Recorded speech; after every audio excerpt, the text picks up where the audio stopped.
It's another edition of the West of the Rest podcast, episode number 7, season number 3. I am your co-host, Blair and joined by Mr. Brandon Huffman, the national recruiting editor at 24/7 Sports, who every Tuesday, Huff, now you wake up before the Cactus are able to do whatever Cactus do at 6 in the morning.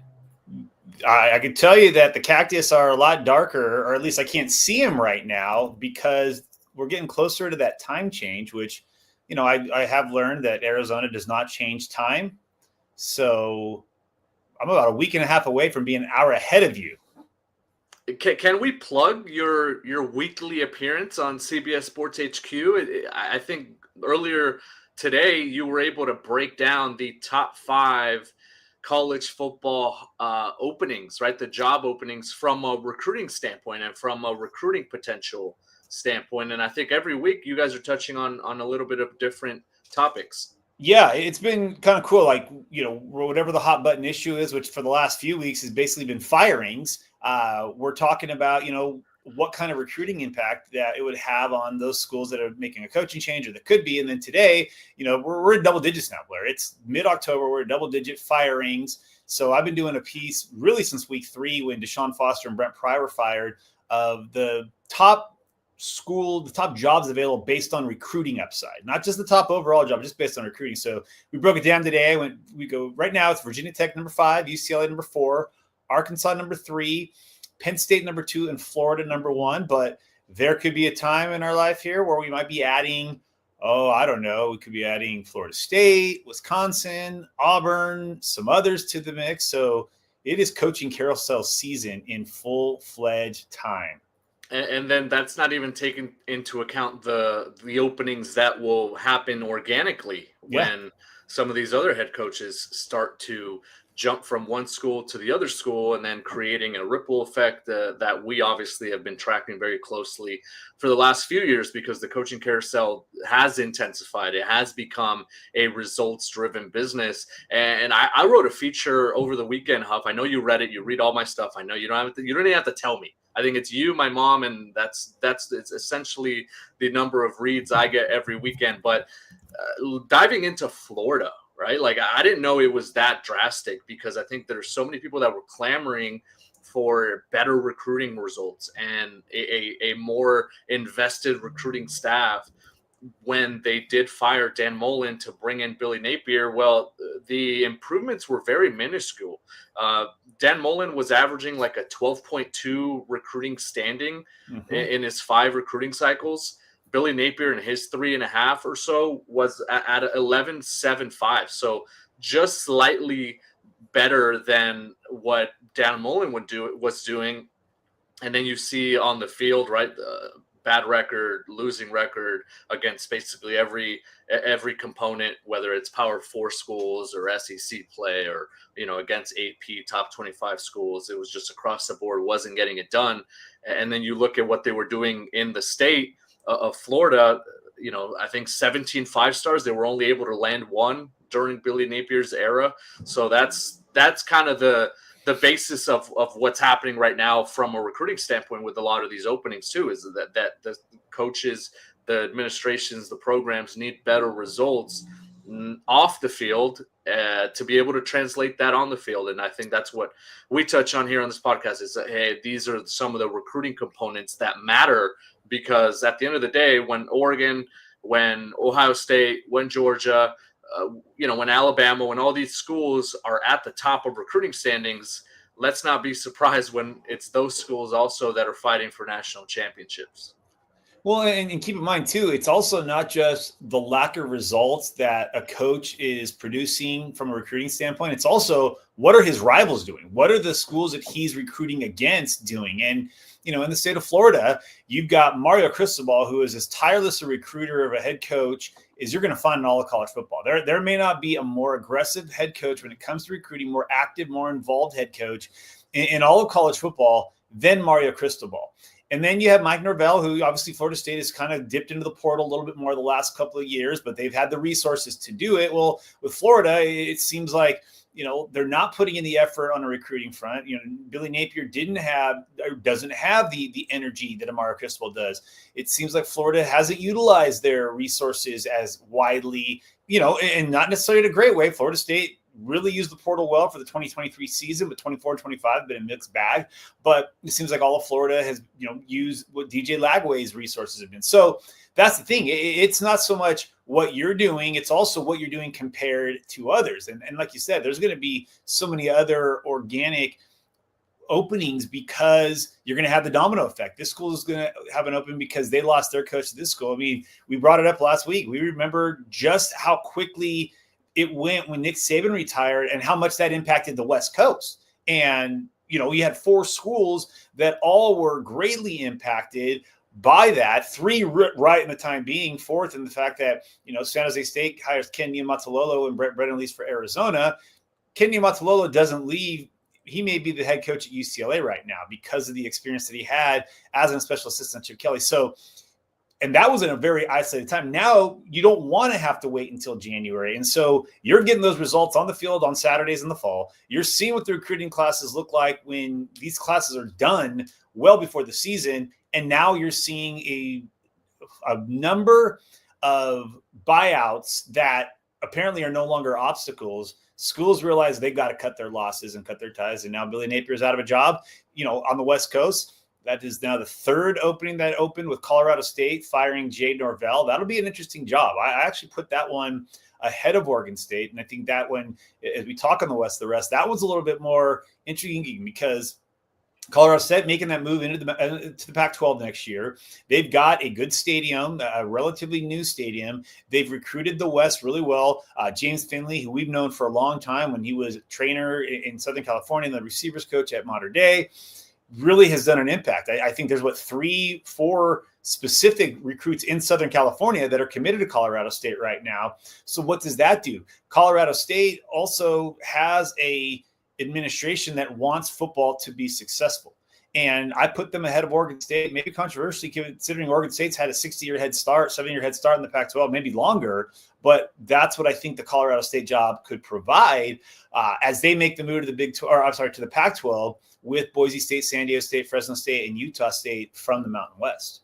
A lot happening in the world of college football this past weekend. Huff, you were at a game. We're going to get into that a little bit later. I was in the great state of Texas for my brother's wedding.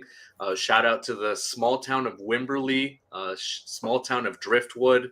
I mean, Huff, you drive around Texas, it feels like, you drive for 40 minutes and you don't do anything. You don't get anywhere. On the way back, we were flying through Austin.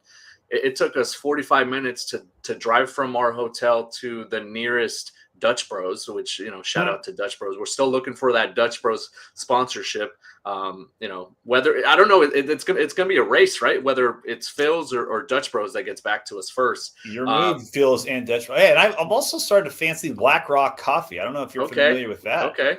Yeah. I'm a fan. It's up there. I mean, anything to kind of keep you away from the steadiness of, the ones that we know of, right? Like sometimes you need to mix it up with your choice. But yeah, I mean, it took me 45 minutes or so to get to the nearest coffee shop that we wanted to go to. Then from the airport, it's another 40 minutes or so. And, you kind of hop around these small towns where you get a sense of how much high school football means to these cities. We were talking about it on last week's episode. I went out to grab breakfast and, a whole swath of high school football players were in there, probably skipping first or second period. They had a game later that night, so not really sure. I didn't check to see whether or not Wimberley took down whoever they were playing on Friday. But, there was a lot to kind of discuss with what happened. There's a lot to discuss with what's going to happen. But kind of going through my phone, Huff, on Saturday morning, on the way to the airport, kind of checking, the mentions, checking the notifications. And I know this is something that you see a lot as well. We're getting a lot of these messages of like tough loss. We took an L, our effort was great.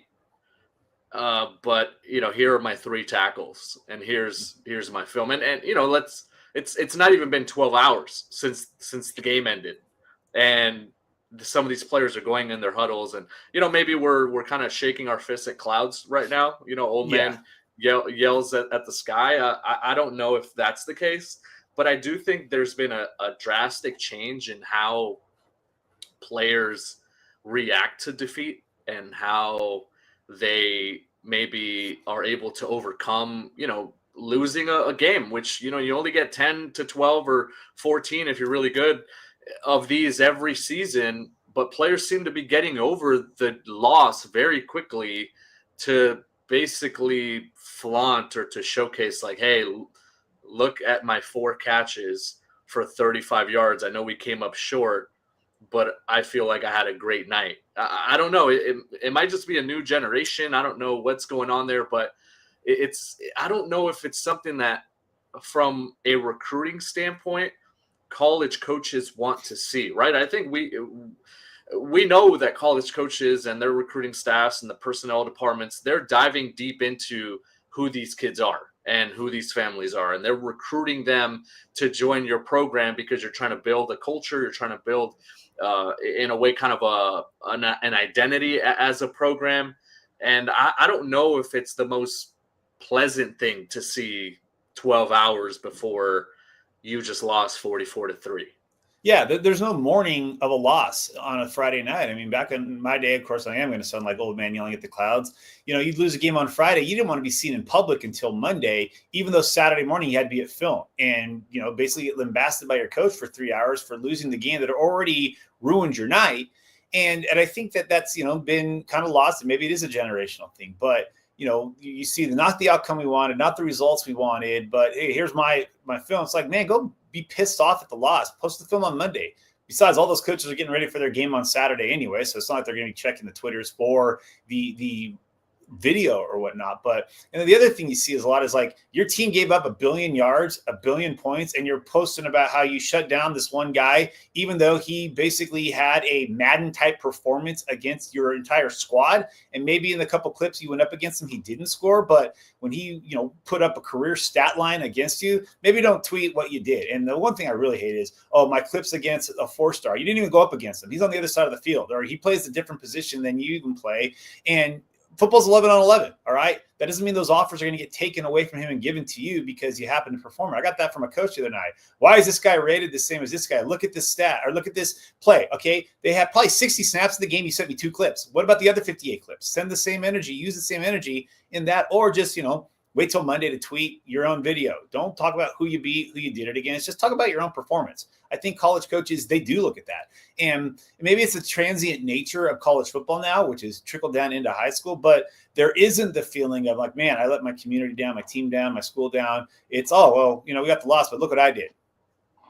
It's in a way kind of the participation trophy, right? Like, I don't know if it's a complete direct relation to it, but it's kind of like a distant cousin of like the participation trophy culture, and it's the instant gratification, I'm sure, as well, right? Like, college football Saturdays on social media are nuts, right? Like, they're great. You could scroll for end on end for 20 minutes, and once you get back up to the top, you have another 20 minutes to catch up on highlights or viral clips or surrender cobra memes, like all that sort of stuff. I think matters for the enjoyment and how we take in the sport. But I think, like you said, it's kind of trickling down to high school, and I don't know if we love it. I don't know if we want to continue to see that, because, like I said, we do want to be able to see these players, but maybe wait a few days, maybe wait until it's a Wednesday after school, and hey, look, finally I had 5 minutes to dumb down my recruiting film. I think there's got to be some changes. There's got to be in a way more of an emphasis on being able to dissect a loss instead of just saying, hey, look at what I did, right? 100% agree. Those were some of the thoughts that I had on Saturday morning. And I know this is a topic maybe that we've been kind of, betting on or looking at, the last few years. We're also going to hit on our recruiting updates of the week. But before we get there, do want to obviously thank our partners, Avery Huffman, the DIPG Foundation. They're working towards ending the deadliest childhood brain cancer. Find out how you can help at averystrongdipg.org. Huff, let's begin with our first headline. Looking ahead to this week, there's a lot of big games. Maybe it's not as juicy as week 5 was from a recruiting standpoint, but there's players now that are beginning to hit the road, not only in the 2027 class, but obviously those 2026 recruits that are making sure that they're going out to see schools. There's some flip candidates. There's a lot of things, a lot of, in a way, kind of a lot of activity that's happening in the world of college football. What do you got? Yeah, so, one of them is Mason Lewis, who I'll see on Friday night. We'll talk more about that game later. Was committed to Cal, decommitted in September, had originally scheduled a visit to North Carolina. That was supposed to be this coming weekend. He canceled that visit because he's fresh off a visit to Iowa that really went well for him. He was also planning to visit Kansas State, but right now it doesn't look like he's taking any subsequent visits. So that's a one to watch. The top uncommitted player in the state of Arizona now in the 2026 class had the great visit to Iowa. You also got Kai Meza, who the highest rated uncommitted player in the state of Utah, who decommitted from Minnesota. He visited Colorado 2 weekends ago, was at Cal this past weekend. He will visit Kansas State in November. So those are some 2026s to keep an eye on. But the big one is, and this is fresh off of these guys being at BYU on Saturday for the Holy War, which we went very in depth on last week. You got the top 2 players in the state of Utah headed out in the 2027 class, headed out to Oklahoma this weekend. Crew Jones and Bodie Sparrow will both be in Norman, Oklahoma. Michael Davis out of Desert Edge in Goodyear, Arizona. Another top 10 player of the 2027 class will be there. But Bodie Sparrow was originally going to Washington this weekend. He will be at Oklahoma instead. Crew Jones has long been planning to go to Oklahoma. The Sooners are making a big push for him, and it sounds like it's not just the top 2 players in the state of Utah that are going to be in Norman this weekend. No, I mean, Oklahoma, with what they've done on the recruiting trail, if we kind of dive into the numbers, Huff, they had the 39th best recruiting class about midway point of the summer. They're now in the top 20 range for the 2026 cycle, and that has allowed them to, in a way, kind of parlay what the success that they had early in the season. Beating Michigan at home was a big one because it told recruits, hey, like maybe the seat under Brent Venables isn't as hot as you think, or hey, maybe we just needed a few games or a season or two to kind of get our footing in the SEC. Now with a revamped recruiting staff, with the effort that they've been putting in, they have the number 1 class in 2027 early on. And, as quickly as recruiting moves now, it's not insignificant for a program to land early commitments, to build on momentum, to be able to hold on to some of these recruits.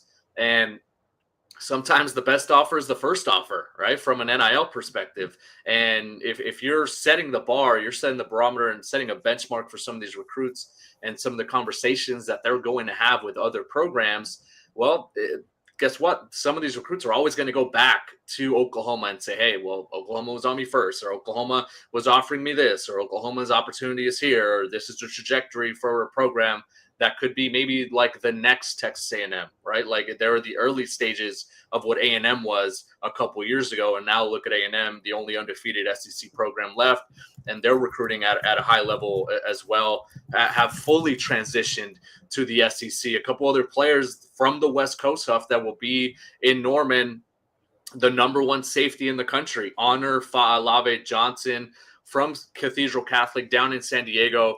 We've also got Texas commit Taven Epps. It's always pretty eye-opening, right, when a program is hosting a commit for a rival school, especially one that you just lost to earlier in the Red River rivalry. So Taven Epps will be there. And then electric running back Jackson Stokes will be there from Sierra Canyon, one of the top backs out west. And I think as a player that we're going to continue to see rise in the recruiting rankings because of what he's been able to do on the field this season. Super explosive and plays a lot like the true freshman that Oklahoma is already playing now in Torrey Blaylock. It was kind of interesting to see them go into the portal and get Jaden Knott, the former Cal superstar running back. They had a couple other guys like Xavier Robinson and Javonte Barnes that were already in that room, but they went with the youth and they went with Torrey Blaylock. And, he's been very dynamic. So I'm interested to see what Jackson Stokes thinks of the running game for the Sooners. So a loaded 2027 group for Oklahoma. And I think it's going to be a program that's going to continue to lean on the West Coast. They already have a committed prospect in 2027 in Damari Dezern. I think what is fascinating is, you've got Honor, who's the number one player in California, the top two players in the state of Utah, which Oklahoma hasn't necessarily recruited Utah all that aggressively in previous years. They've hit California pretty hard, but again, it just continued to speak that, like you said, the bar gets set high. And in a lot of cases, that first offer, that first visit, that first game day experience sets the bar for everybody else to kind of approach. And it's not just from an NIL standpoint, it's from a fit standpoint, it's from a game day experience standpoint, it's from a feel standpoint. And so Oklahoma, coming off that loss to Texas a couple of weeks ago, well, here they are returning to Norman, and they've got a Texas commit coming out. So it's going to be fascinating to watch, but Oklahoma continuing, Brent Venables recruiting nationally. Obviously, Texas is continuing to be their primary base, but he knows what he can get out on the West Coast, and so he's dipping in to the West Coast and getting those guys there. And it's kind of a lighter weekend, if you will, with some visitors before we get into November. And I think part of that is timing. A lot of teams had bye weeks in the previous weeks or had some flexibility with their games. Now we're getting into crunch time with the high school season. Now you're getting into the end of the season. So it's going to be live for a couple weeks. Then we get into November, and it's like every weekend there's big games. You get into the rivalry weekend games, which BYU Utah gave us an early rivalry weekend game that allowed for a lot of players to come, especially being later at night. But as you get into November and you start getting the, Arizona State games, the Colorado, Utah, that manufactured rivalry from the Pac-12, Oregon and Washington, UCLA, USC. Then you get some of the national rivalries, the Ohio State, Michigan, when teams are getting their last home game before they go on the road. It's the weekend before Thanksgiving and Thanksgiving weekend are going to be some busy weekends. So we're ramping up for a busy time. And, and one other note, we will be covering the portal on here. We will be covering those guys from the West that have gone into the portal. And one key portal entry yesterday that caught my attention was Carrington Pierce, who was really a late bloomer. His brother Christian Pierce is at USC now, at Rancho Cucamonga. Carrington went to Chaffey College, had a few offers out of Chaffey, ended up going to Oklahoma State.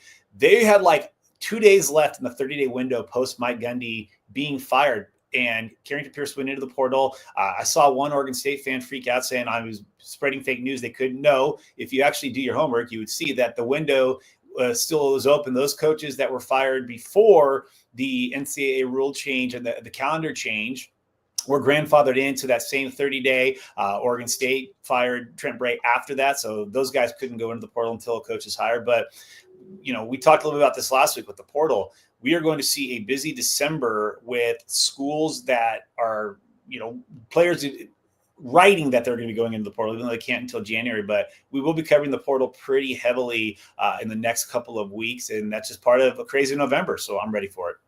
Yeah, January 2, right, is the portal window opening officially. But there will be, like Huff mentioned, a lot of players knowing kind of what they're going to do and making sure that they tell people and, in a way kind of say, hey, like, this is what I'm going to do in January. So a lot of activity. And then remember, we're 6-7 weeks away from the early signing period. I think it's going to ramp up even further from the flips standpoint, from the decommitment standpoint, as some of these schools start to figure out their numbers. Or, one thing I'm really curious about is, let's say a program didn't understand what their depth chart was, right? Like, how much playable depth do we have for 2026?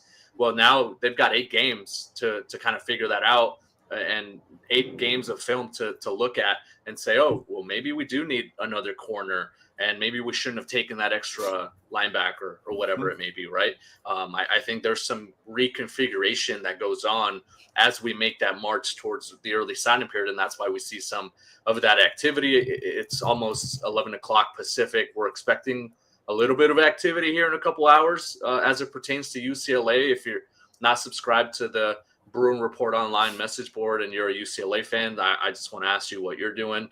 We dropped a quick little nugget earlier this morning, so expect some news, some good news for the Bruins later this afternoon. Hey, friends, I want to take a quick moment to thank our sponsor, the Avery Huffman DIPG Foundation. This amazing organization was started in the honor of a little girl named Avery, who at just 6 years old was diagnosed with DIPG, the deadliest form of childhood brain cancer. The foundation is fighting for a cure by funding research, raising awareness, and supporting families facing this diagnosis. If you want to learn more or to get involved, head to averystrongdipg.org. That's averystrongdipg.org. And happy birthday, happy belated birthday to Avery. It was a beautiful moment, Huff, this past weekend. I know you were able to share a little bit on social media. We definitely want to thank our sponsor on this podcast. They make everything possible. Let's move on to our next headline, the sights and sounds. I was not at a high school football game, Huff, unfortunately. I hope to make it up to you by going maybe to 2 this week, Thursday, Friday action, anything to avoid the Dodgers score, because I'm going to be turning my phone off for game 1. Just being kind of a nervous wreck in that regard. But you went out to see Desert Edge, which has been a school that we've talked on this show a number of times about just how loaded they are, how much talent they have. And it seems like it's one of those schools in the state of Arizona that has become a must-stop destination for college coaches. Yeah, they had 2 commits in the game that are in the 2026 class. Texas A&M commit Cam Hamill, really liked what he did at his nickel position. And then Jelani Miller, offensive lineman, headed to Stanford. He continues to really improve and develop as an offensive lineman. I think he's got a chance to play early at Stanford when he gets there. In the 2027 class, Zarek Sidney was out, the 4-star receiver, but Blake Roscoff, the 4-star quarterback in the 2027 class, threw 5 touchdown passes in the first, I think, 14 minutes of the game. It was a rout. It was a tough night for Rico Blasingame, the Minnesota commit from Tolleson. They were just outmanned and overmatched in that game. Roscoff had a good game. I thought that Jakeem Brown, the 2028 running back, looked really good. Byron Brandon, the 2027 or 2028 running back as well. And then obviously the big draw when you go watch Desert Edge is going to watch Jelani George, the number 2 player in the country in the 2028 class, the number 1 defensive player. And I mean, he looks like a player that is the number 2 player in the country. And I sent a picture to Henry McCarthy, the head coach there at Desert Edge, him being double teamed with his jersey being ripped across his face as he's being held.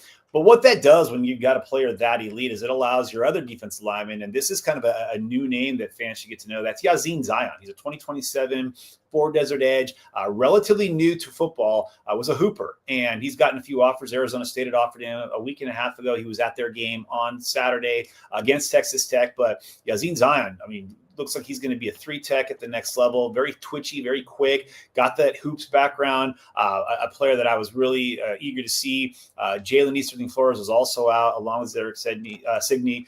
But Nikai Lambeth, the other 2028 for Desert Edge, Mikal Davis, who I mentioned earlier, who's headed to Oklahoma this weekend, also acquitted himself nicely. So it was a good weekend watching those guys play.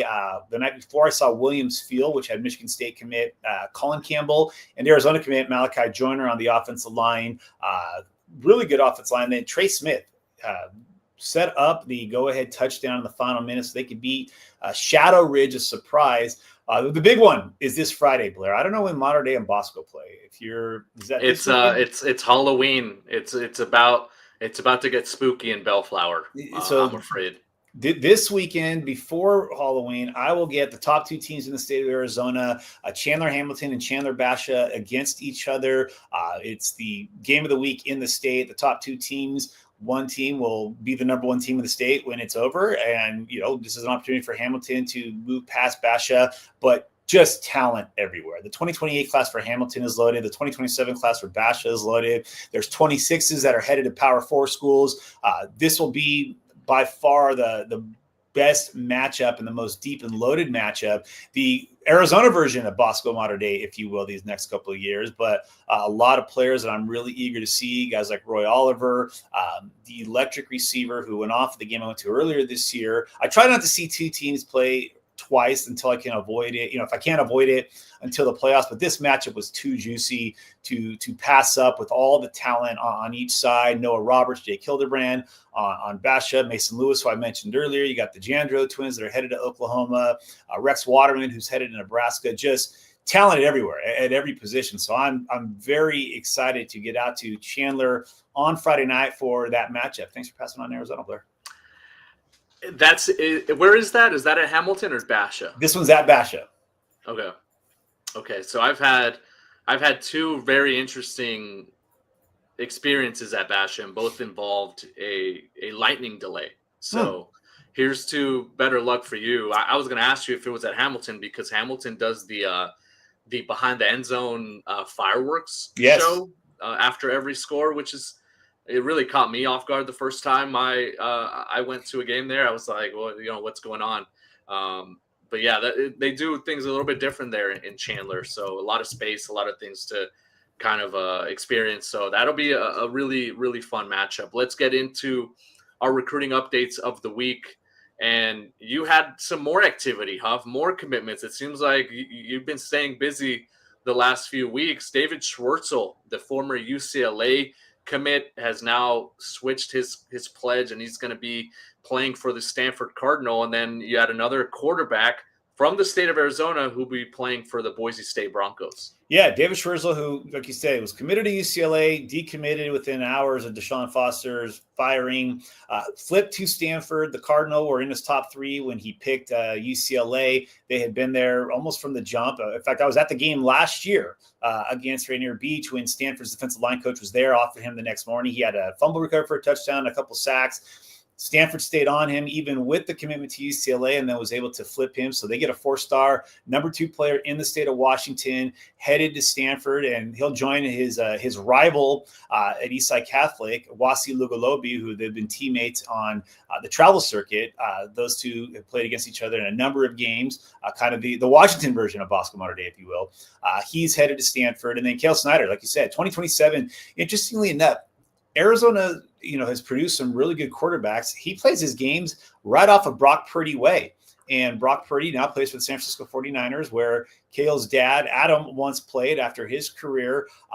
There's no real connection other than, he plays at Brock Purdy way. But Boise State offered him a year ago. They offered him last October. He took a visit. He was the only 2027 quarterback that Boise State had recruited. And we've talked about Boise State's quarterback unluckiness, if you will. They do such a great job of identifying guys, and then other offers come in. I mean, we could talk about Traden Bessinger, who got the UCLA offer this week, who's committed to Boise State. They already lost Bryson Beaver to Oregon. They've got Jackson Taylor committed, but Cale Snyder has been the only quarterback that Boise State has recruited in the last year. He's the only one they offered. And this is one that I think sticks because he's got other Power 4 options, and he really just raved about the relationship with Spencer Danielson, the head coach there, with Zach Hill, who is the quarterbacks coach, Matt Miller, the offensive coordinator, Nate Potter, the co-offensive coordinator. Really liked the staff there. And I think, that says a lot when Boise State, with the cachet that they had, especially coming off a playoff appearance in 2024, to only offer one quarterback, and knowing the chess match that involves being a Boise State quarterback commit and the other schools that get involved, it paid off huge for them. So they beat UNLV again, who they beat in the last 2 Mountain West Conference championship games. They rout them, and they get a commitment from their top quarterback target. So that's a big quarterback domino that's coming off the board, because there were some Power 4 schools out west that had Snyder high on their board that are now going to have to pivot elsewhere. Let's not forget that he was the only quarterback to land an ASU golden ticket. Remember when that is true. Kenny Dillingham and that staff sent out those coveted and prestigious golden tickets? I think it was only six or seven guys. The local prospects and Cale Snyder, in that regard, got one of those, and essentially told us that the Sun Devils were handpicking him as the quarterback in the 2027 class. So for Boise State to land him and to beat out the hometown ASU Sun Devils with, an offense that is very attractive. You just look at what Sam Levitt has been able to do there the last couple of years. We know Kenny Dillingham and his history of developing quarterbacks. It's very kind of a noteworthy fact to see that Boise State's going down to Arizona and getting Cale Snyder, who I think we've been high on for a long time, Huff. Like just every camp, every showcase that we've seen him at, sometimes we see some of the young quarterbacks try to press and try to say, hey, look, I can throw the ball 95 miles an hour. Let me take the gloves off of the receiver here. But I don't know if I've seen a quarterback with the amount of touch and the finesse and the feel for the position for in that 2027 class than I have when I've seen Cale Snyder throw. It just shows tremendous feel for the deep ball. He's able to layer throws. I know he wanted to cut back on the turnovers, and I think he was maybe a little bit too ambitious as a sophomore last year. But he's improved in that regard. And I know Coach Ortiz over at Perry, he'd be the first to kind of take blame for that and say, hey, it was the play calls. I was just trying to get a little too crazy. I have a shiny toy there in the backfield. I want to air it out. But, I think Cale has gotten better. I think Cale has continued to improve, and to get a commitment this early from a quarterback of his caliber, like you said, it kind of speaks volumes to Boise State's identification process, their evaluations, and it does feel like it's one that's going to be able to stick, because they've been up to Boise a number of times. His dad being a former college football player, I think all Pac-10 offensive lineman at Oregon as well. So, I know those linemen, and especially line dads, are, a little bit more stringent, a little bit more, kind of focused on the task at hand. And, I don't know if he would have allowed Cale to commit if he wasn't serious about donning that blue and orange. So a significant pickup, I think, a big one that I think we're going to be looking back on in about a year when we are finalizing that 2027 recruiting cycle. And thinking of it as one of the sneakiest under the radar commitments, because he's got all the potential in the world. And, it doesn't hurt that he kind of following in the footsteps of a Brock Purdy way in Gilbert, Arizona. So a big significant pickup for the Broncos. Did want to touch on a couple other bit of recruiting news, Huff. Notre Dame had a big weekend with Marcus Fakato on campus for the USC game. We touched on it last week as kind of the noteworthy visit that I was tracking out west. All indications are that he had an incredible time in South Bend, despite the downpour, despite the weather effects that they had in South Bend. I think they're a real player, as probably the leader for the number one prospect in the state of California for the 2028 cycle. It was kind of impressive to see some of the turnout that Arizona State had in the stands as well. A big recruiting visitor list. I think they're in great shape for a number of them, including Luke Gazaniga, the fast rising tight end from Santa Margarita. He told me that he has a great connection with Jason Mons, and he loves what they're doing in the tight end room. Has a relationship with AJ Ea, who was the marquee signing for that position group in the 2025 cycle. So a lot to like about what ASU was able to do this past weekend as well. And fans probably rushing the field. I'm not sure if we saw one Brandon Huffman out there, get on touch grass, but it seemed like a cool environment, Huff. It was a great environment. I can assure you that I was not rushing the field. I was rushing to get out of there and get to the parking lot, in which I got stuck in for an hour afterwards, trying to get out of. That's the problem when you park right by the stadium and you park on the roof. You got to go through the loop-de-loop. And thankfully, I had my iPad with me, so I could do the YouTube quad box so I could watch the Alabama-Tennessee game, USC Notre Dame. There was a couple other games, but yeah, the atmosphere was great in there, and Texas Tech brought a good crowd of people.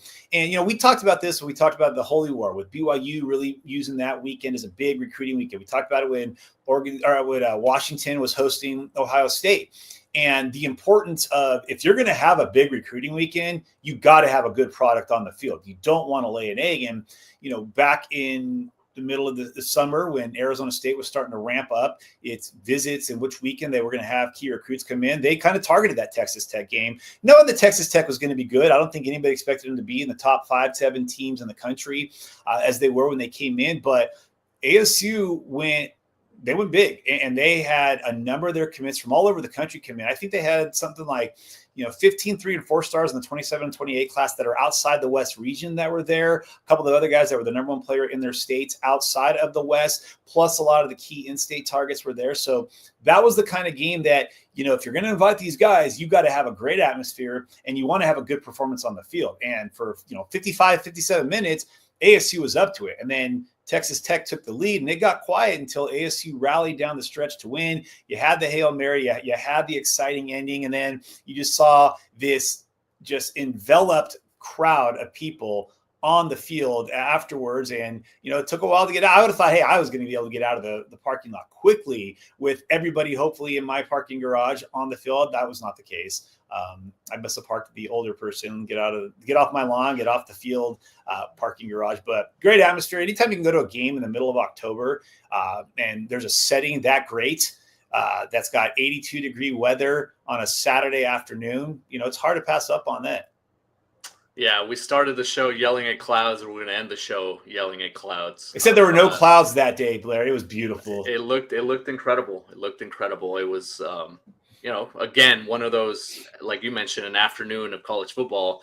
And when you talk to some of these recruits who potentially go out to a place for the first time and they kind of see something different or see something new, you don't get surprised by some of the commitments and some of the things that happen, especially with what Ken Dillingham has been able to do. And then obviously what Kenny Dillingham says after games, after practices. He's probably one of the most, in a way, engaging head coaches in college football right now. I think every press conference is now kind of a must listen because he says something either full of wisdom or something very viral or a little bit of both. And who wouldn't really want to play for a quarterback or a coach that is able not only to develop quarterbacks, but obviously has his team playing in kind of that fashion. So congrats to the Sun Devils. And I want to touch on that point about Kenny Dillingham, and I do this partly because we're in that coaching carousel season. You're going to hear his name pop up for Florida State if that opens because he was on staff there. You could hear his name pop up at Auburn because it was the offensive coordinator there.